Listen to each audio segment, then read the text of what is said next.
I would like now to turn to Patrick, who is going to present the political perspective of the crisis. Thanks very much.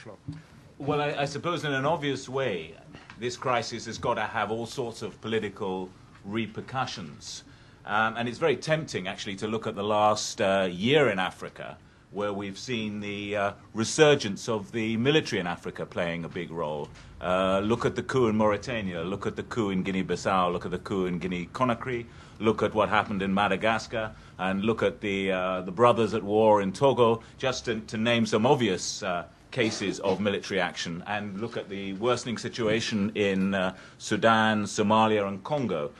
Surely this is all due to the credit crunch, or part of it. Well, I actually probably wouldn't go along with that too far. I think what we're seeing is certainly the credit crunch, the financial crisis, is reinforcing pre-existing problems. And the resurgence of the military in Africa, I'd argue, is something pretty different. It's to do with structural issues of the way the political systems are working, the authority of the civilians, the accountability of civilian governments, and indeed the accountability of the military. Certainly there's one way to tempt the army to organize a coup, and that is not to pay them very well. And it's obvious that the more there's financial pressure on treasuries in Africa, the more military budgets are going to be under pressure.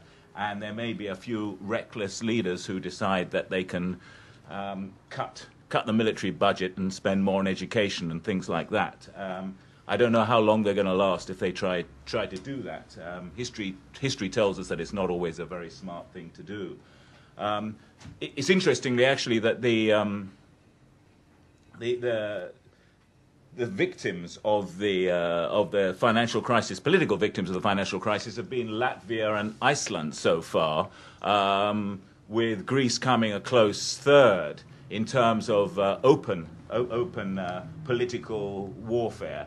But as I said, I think what's going to happen is it's going to be much more of a slow burn. Just as Razia was saying, when that big moment in the middle of September, with the fall of Lehman Brothers happened in New York. That was the trigger point in most people's view of when this crisis started. Of course, Nouriel Roubini would tell us that it actually started 10 years earlier. We just didn't notice it.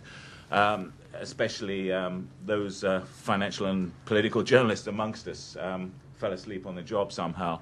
And certainly, from then on in, we see an intensification of international interest, but at the same time, there are a lot of commentators with a lot of credibility saying that Africa was going to get through this. In fact, I remember writing a rather ill-informed piece myself, arguing that China and India were so buoyant at that stage, and demand was so strong in two economies with markets of pushing 2.5 billion people. It was almost what happened on Wall Street had almost become irrelevant. And I take no credit for that. I mean, complete error, except that it was told to me by several Western bankers who I thought knew what they were talking about too. And I think there was a moment of surrealism that we really thought there had been this real delinking.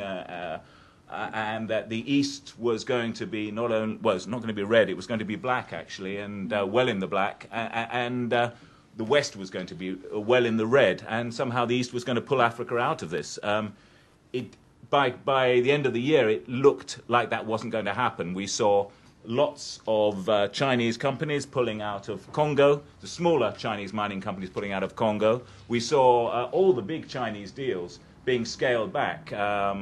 Liberia for one, Guinea for another. Chinalco deal is still being scaled back.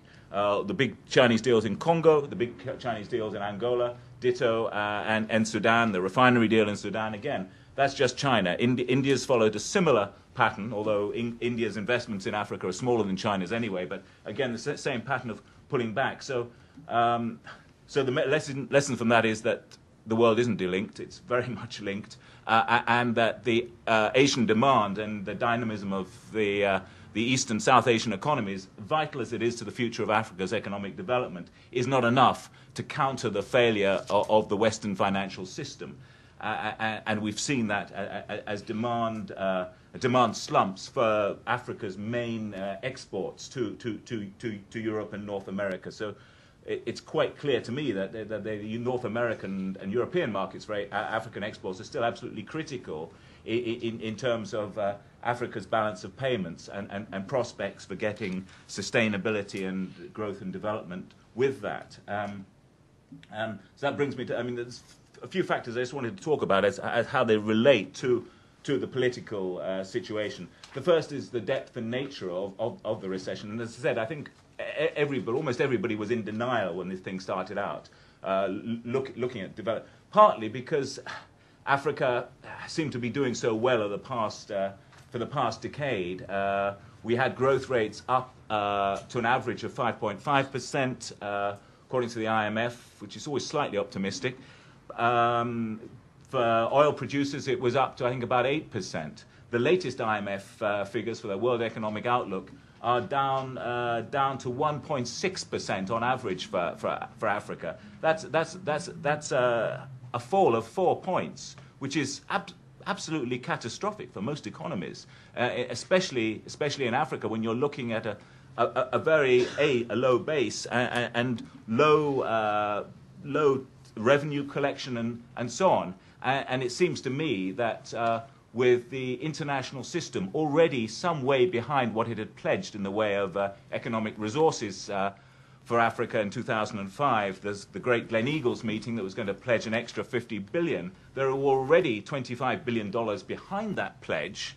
And now, according to the IMF and the World Bank, there's a financing gap in Africa of over $100 billion. Now, add that to where we were, the $25 billion behind, then you've clearly got a pretty catastrophic situation. So first thing I want to do is just to say the last thing I want to do actually is say how bad it is. And I just wanted then to mention the other political issues, such as the continuity factor. I mean, we already saw food and fuel price riots in Cameroon, Côte d'Ivoire, Egypt, and Ethiopia last year. So one's not looking actually at a break in the trajectory. I think we're looking at an intensification of that situation. So despite the better macroeconomic performance, there were clearly massive social disaffection in Africa already. And I think we're going to see that as an intensification. There's also a personal thing, which I think is worth making, how regimes handle this.